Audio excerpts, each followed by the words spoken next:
All right, let's talk about it. The big, scary C word in nutrition, carbohydrates. For so long, we've been told they're the enemy. But what if that's just not true? What if we've been looking at this whole thing completely backwards? Let's get into it. Have you ever done this? You're standing in the grocery store, staring at a loaf of bread like it's a ticking time bomb. You're thinking, is this one slice going to undo everything? Trust me, if you felt that, you are so not alone. That fear is real, it's widespread, and today we're going to take it apart piece by piece.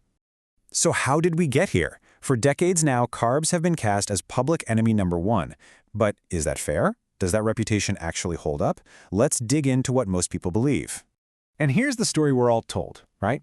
Carbs make you gain weight. Carbs make you feel sluggish and tired in the afternoon. And carbs make you lose all control and just crave more. It's a really simple, catchy story. But the truth? Oh, the truth is so much more interesting than that. So let's peel back the curtain.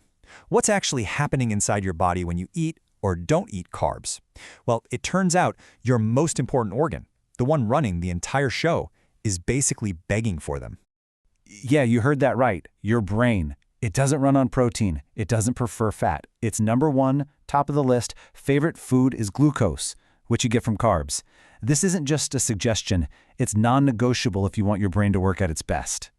And we're not talking about a tiny amount here. Your brain, just sitting there, burns through around 120 grams of glucose every single day, just to do its basic job, thinking, focusing, remembering things.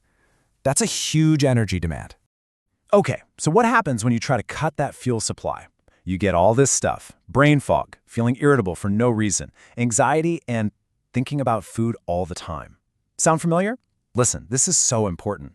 That's not you being weak. It's not a character flaw. It's a biological alarm bell. Your body is just screaming, "Hey, I need my fuel."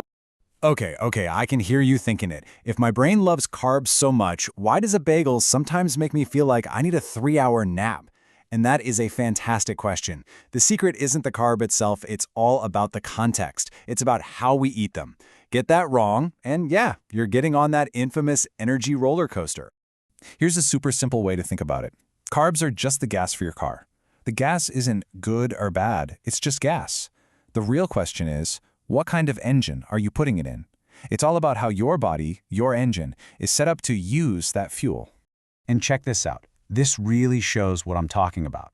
On one side, you eat some carbs all by themselves. Boom!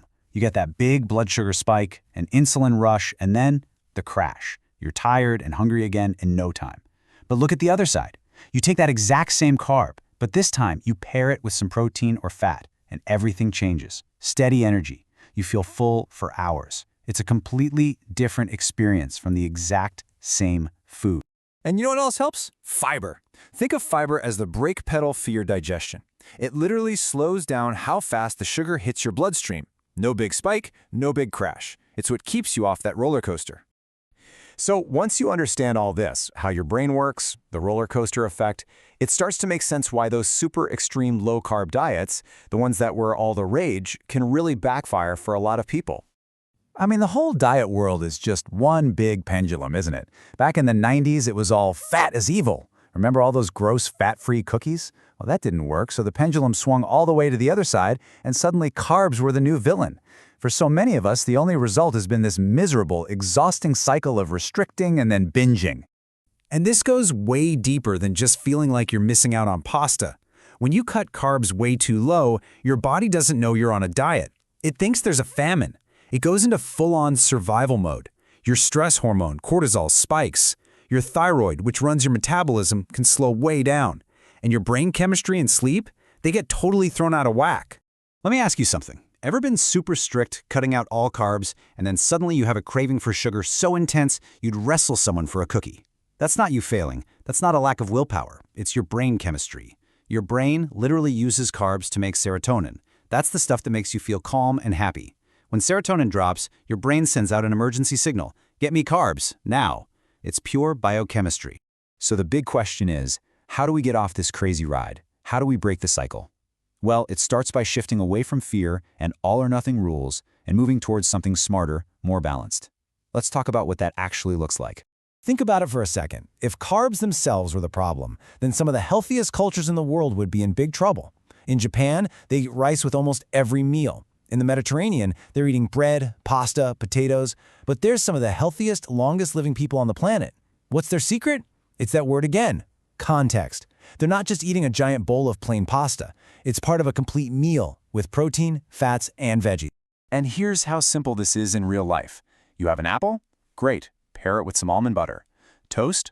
Put an egg and some avocado on it. Rice? Add chicken and vegetables. It's that simple. Just pair your carb with a protein or a fat. That one little trick changes everything about how your body handles it. It's the key to feeling good and staying full. Now let's be real for a second. A sweet potato is not the same as a bag of chips. A big part of the problem isn't carbs, it's ultra-processed foods. See, food scientists have this thing they call the bliss point. It's this perfectly engineered combination of sugar, fat, and salt designed to hit your brain just right, override your natural I'm full signals, and make you want more and more. When you can't stop eating that stuff, it's not you, it's the food science. So this is the big takeaway. This is the mindset shift we need to make. We have to stop asking, are carbs good or bad? It's the wrong question. The much better, much more powerful question to ask yourself is, how can I eat this carb in a way that's going to make me feel amazing? See, that question puts you in control, not some diet rule. And I just want to leave you with this final thought. Ask yourself honestly, does avoiding carbs actually make you feel calm and in control? Or does it just make you think about food, obsess about food 24/7? Because for so many people, all that restriction doesn't lead to freedom, it leads to a mental prison. The goal isn't to fight a war with your plate, it's to find peace with it, so you can free up all that brain space for the stuff in life that really matters.